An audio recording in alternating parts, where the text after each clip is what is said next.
good, everybody? Welcome back to another episode of MELANIN Militant. So today I finally get to make an episode about something that I've wanted to talk about for a really long time, and I'm talking about the now infamous Gucci blackface sweater. So when this all first came out, this was about mid-February, and I had already dedicated February to be all Black History Month topics. And then other things happened, and I changed my scheduling as far as what videos I was going to make, and so now I finally found the opportunity to make the video. But before I get into it, as always, please remember to like, comment, and subscribe, and down below in the description will be the link to where I got the black-owned apparel that I'm wearing today. So it was in February of 2019 when this Gucci blackface sweater was first released, and it immediately got backlash. I don't think there's any other way around it, any other way to put it, but the sweater is racist, it's offensive, and in the year 2019, there's just no excuse for it. One thing that bothers me a lot about this is when things like this happen, people always seem to say it's a teachable moment, and there seems to be this room for forgiveness and understanding. And my stance on that is just that I'm not here for it anymore. There's no more trying to explain to people what's wrong and what's right. I just think in the year 2019, if you don't get it by now, you just don't want to get it. Like Doughboy said in Boys in the Hood, he said they either don't know, don't show, or don't care. So that's kind of my mentality when it comes to companies, organizations, and just anybody exhibiting acts of racism, bigotry, xenophobia, or anything of that nature, any type of prejudice. I just don't have any more patience for it, and I'm not here for the teachable moments and the understanding anymore. But my real issue with this entire scenario really wasn't so much with Gucci, it was more so the response by Black people. I just felt like some people were angered by it and, saw that obviously something was wrong with it. But then there were some people who thought there was nothing wrong with it.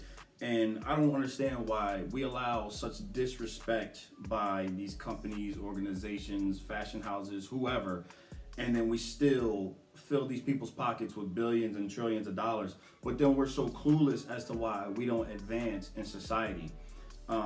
And that's the reason why I named this video It's All Gucci, because that was kind of our response to it, at least for some people. We just thought like, no, it's not that bad. They weren't trying to make it blackface. Maybe they didn't know. Like I said, all this understanding, I don't have that anymore inside of me. In 2019, I don't think there should be any type of reason why something like this happens. And it's similar to when H&M made the coolest monkey in the jungle hoodie, when they had the little black kid wearing that on their website.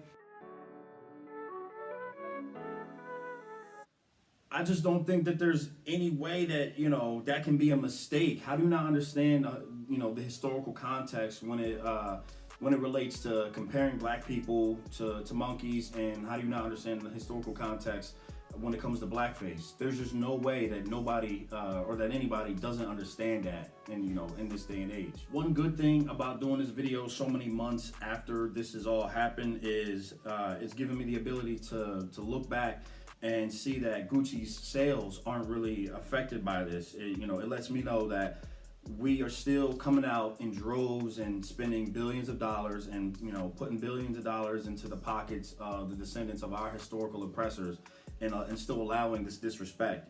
I just don't understand why we don't spend that same amount of money on Black-owned brands.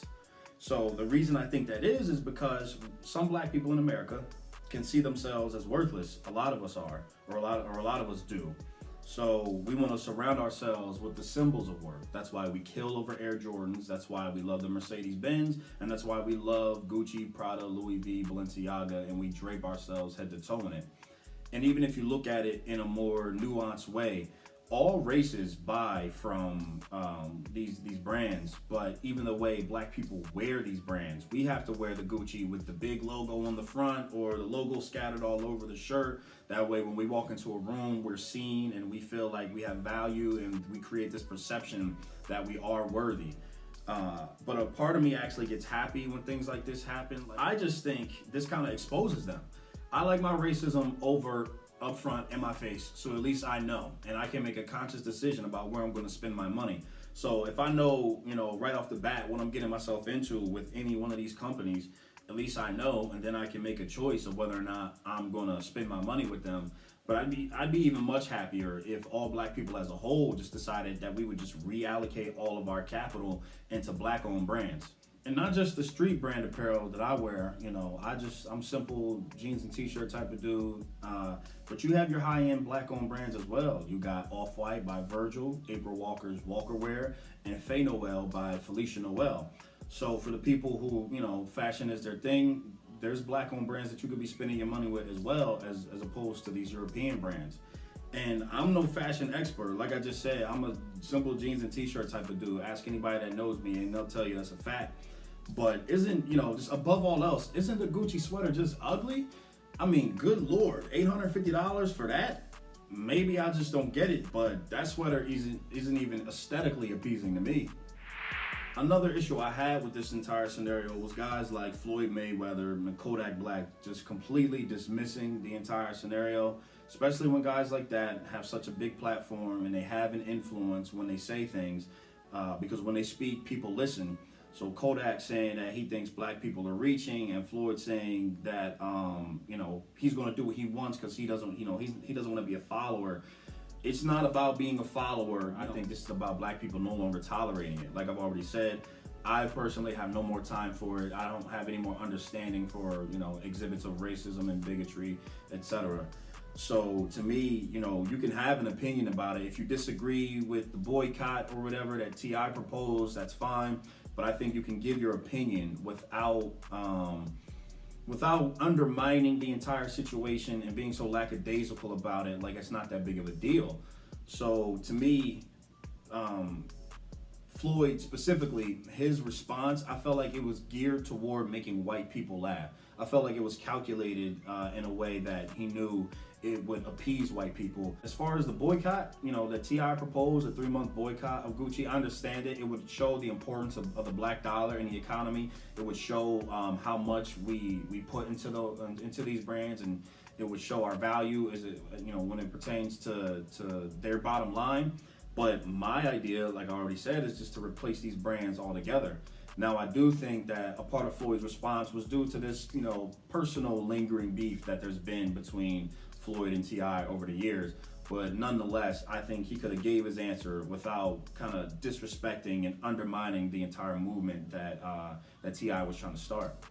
Now, I can admit that saying we need to replace Gucci is easy for me to say when, one, I can't afford it, and two, even if I could, I wouldn't wear it because that's just not my style, as I've already stated. So there wouldn't really be a loss there for me. There really wouldn't be a sacrifice there for me because I wasn't wearing Gucci in the first place. And it's similar to the whole Kaepernick NFL anthem protest thing. Like around the time of the Super Bowl, it would have been hypocritical of me to say, oh, we shouldn't be watching the Super Bowl when I'm really not that big of a football fan in the first place. Ask anybody close to me and they'll say that, mixed martial arts and baseball are the two sports that I care for the most. So me saying we're not watching the Super Bowl this year, it's easy for me to say when there's no real loss for me. All right, guys, that's all I got. I think I ran my mouth long enough today. Again, please remember to like, comment, and subscribe. And I just want to leave you with what is pretty much the central message of this episode. And it's just that when it comes to these organizations, companies, brands, what have you, continue to disrespect us in the country that we built, we just won't tolerate it anymore. Thanks for watching.